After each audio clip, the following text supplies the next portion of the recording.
Google and Tim Cook are close friends. They like to get together every so often to catch up and let the other know what's been up with them. They discuss the new features that Google added. They also go through the new technologies that Apple is creating. Tim couldn't stop talking about how unique the iPhone 7 is without the headphone jack. He tells Google that it's going to be the new thing and everyone will shortly follow. However, things take a turn for the worse when the Apple Watch gets brought up. Tim starts to hysterically cry over the massive flop that the Apple Watch was. Google tries to control Tim, but he feels so bad that he decided to tell Tim about a little secret about Google. Here, here, Tim. It's okay. Please don't cry. Hey, you want to hear a secret that no one from Google has told? I think that'll make you feel better. I guess so. Alright, well, I don't know. I don't think I should tell you. I might get in trouble. No, please do. I'll start crying again. Do you want me to start crying again? No, no, okay. I'll tell you, but you gotta listen closely. Yes, yes. Okay, so we set up our business so we don't have to pay a lot of taxes in our profits from non-US operations. How much tax do you guys pay on those profits? Well, we actually only pay 5% on our net profit on our operations outside the US. OMG. Are you serious? We pay a crazy amount. Tell me how you do it. It gets a little mind-boggling, so keep close attention.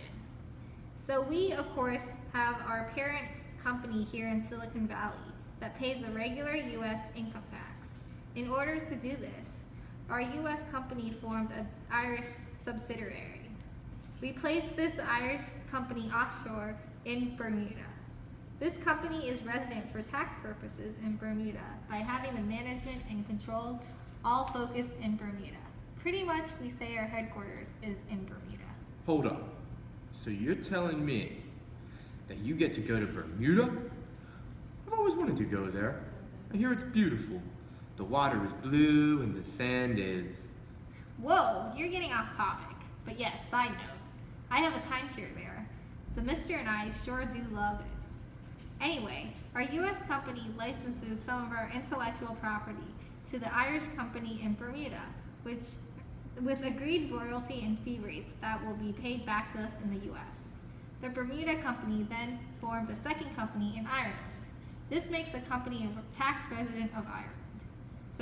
The Bermuda company licenses the patent fees to the Irish company with agreed royalties and fees that will be paid back to the company in Bermuda. This gives the company in Ireland rights to sell Apple products anywhere outside the US. This Irish company is in control of the business revenue on the non-US operations. We sell in Africa, Middle East, Asia, and Europe. We get so much business other than from the US. So, I'm starting to get the gist of it, but please, keep going. Even though the Irish company receives income, its taxes are low because of the royalties and fees they pay to the Bermuda company. These royalties and fees are deductible expenses, which makes the tax low. The net income stays in Bermuda, and we pay no corporate tax on it. Again, no corporate tax. Whoa, that's crazy. That's so much money that you are saving by not having to pay taxes on that income? I know, right? And the only tax that the US has to pay on the royalties that the Bermuda company pays them, which is nothing compared to what we would have to pay. So, what do you do with all the money that is being kept in Bermuda? So we can't bring the income into the US or it'll be taxed. Of course. So we just reinvest the money into operations outside the US. I mean, it stinks that we can't do anything with that money in the US, but we get to spend it on the rest of the world. Wow, Google. You have really made my day. I gotta go share this with my buddies at Apple. We'll hang out next Tuesday like usual. Sounds good. Peace.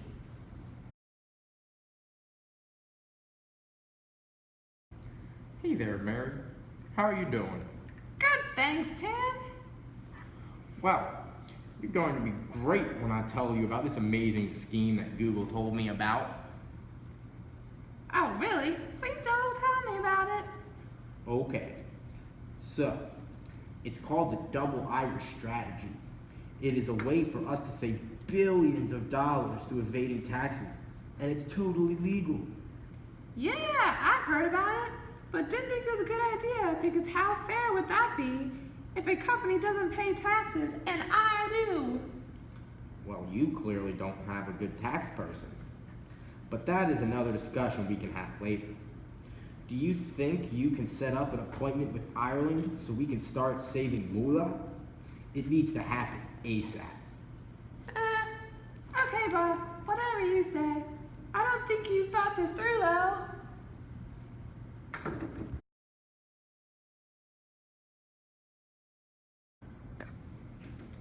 So, Ireland. I heard that you're helping out other companies with their taxes. Any way that we can join in on that? I don't know what you were talking about, Apple.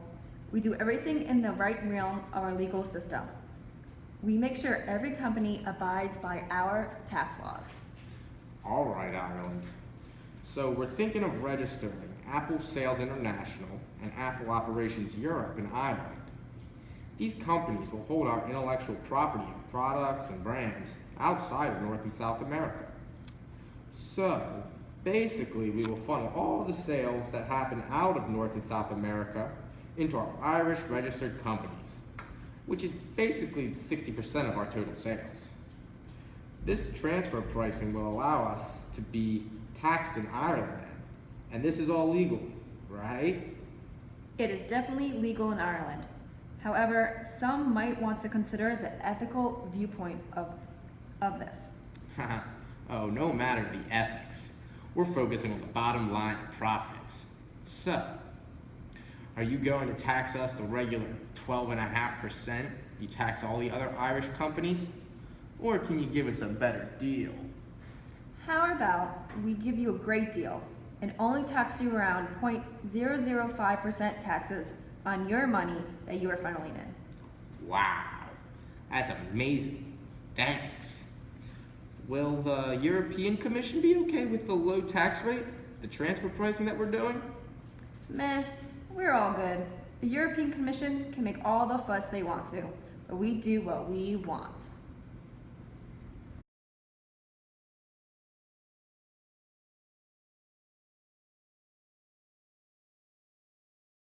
After a 3-year investigation, the European Competition Commissioner discovers that Apple has been allowed to pay a 1% effective tax rate in 2003 and a 0.05% in 2014.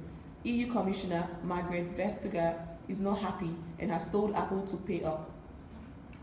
I, as the EU Commissioner, think this has gone on way too long. Apple's negotiations with Ireland have reduced Apple's tax burden for more than 2 decades, which goes against UN state aid rules. Apple paid just 0.005% tax rate in 2014. This is one of the largest and most profitable companies in the world we are talking about here. All companies have a responsibility to society to pay taxes, whether they're large or small, European or foreign. Our investigation shows that Apple owes Ireland $14.6 billion in back taxes. This is an outrage. We followed all of Ireland's laws, not to mention all the business we've brought to Ireland and Europe. This ruling's total political crap. Who the hell does the EU think they are? We have worked within the law and have done nothing wrong. I don't see what the big deal is, EU. I think you need to calm down. We've worked this deal out with Apple and have agreed on this tax rate. I really don't see what the problem is. Yes, see, Ireland even agrees with us.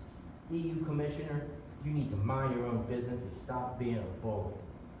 But Ireland, $14.6 billion is more than 5% of your GDP. I know you've been having some economic trouble, and that money is rightfully yours. It could help you pay off some debt and create some more jobs for your citizens. Shh. I know, but we really don't want the money, so please don't make us take it. If we accept this money, will Apple or foreign companies want to work with us in the future? A huge portion of our economy depends on learned in foreign companies with tax exemptions. I know it sounds bad, but we don't really want to be labeled as a tax haven. Hey, this doesn't seem right, EU. First of all, if Apple owns any tax, it should be to us, not Ireland. Why are you targeting our largest, most profitable company? Yes, maybe Apple should have been paid more in taxes, but this ruling would have a chilling effect on trades and undermine foreign investment. Apple has followed all of Ireland's rules. Why are you singling them out?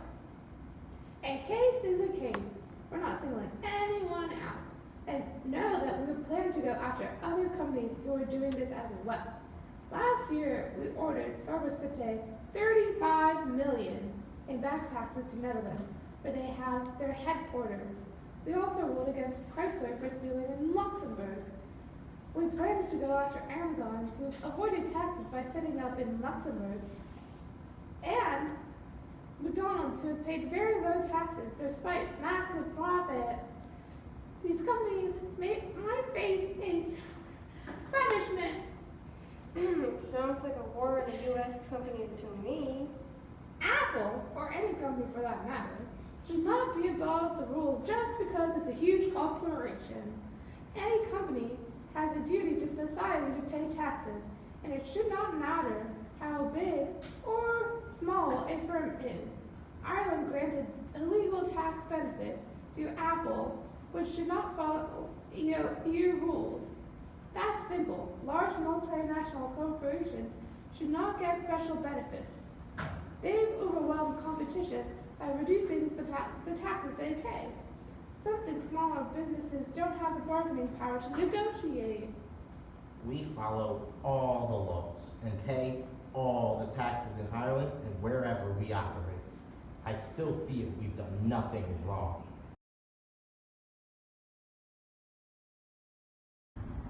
While the heated discussion is taking place at the EU headquarters, life simply goes on back in the US.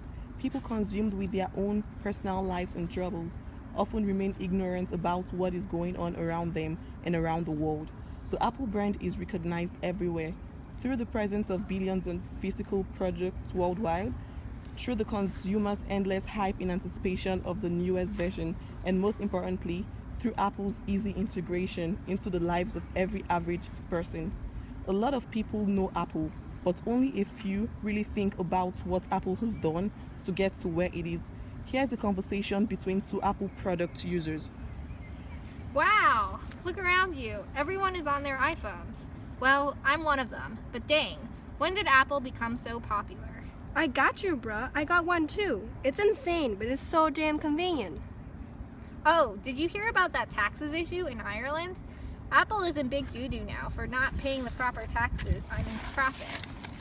I know, and that ain't fair. As an average American who earn around $42,000 per year, paying taxes is something I do every year. After all, taxes help pay for schools, roads, infrastructure, and more.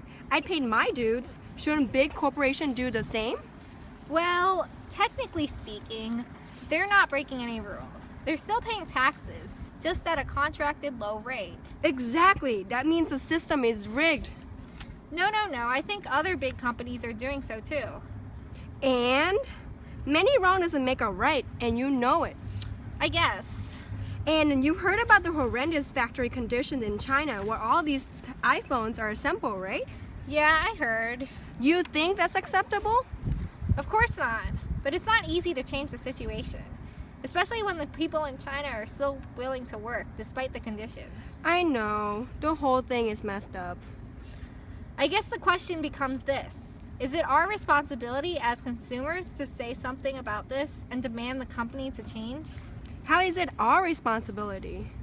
As consumers, we have the power to drive demand. If there's no demand for the products, Apple won't make any sales. If Apple sees that we really detest the way they run business, their method of operation has to change. It won't make a difference if one person protests Apple, but will it if thousands and thousands of us are on the same page? We can definitely cause a change, but I really like my phone, and it's so convenient. I know. Even though I'm aware of the actual facts, I can't answer my own question. Since corporations are looking out for themselves and trying to retain the earnings for future investments, does the responsibility to obtain justice fall on us? Should we be the ones to sacrifice our own personal conveniency brought by Apple products to prove a point? Look around you. Apple is already everywhere. Can we, as fellow humans to those Chinese workers, do the right thing? What is the right thing to do in this situation? The ultimate question is, what would you do next?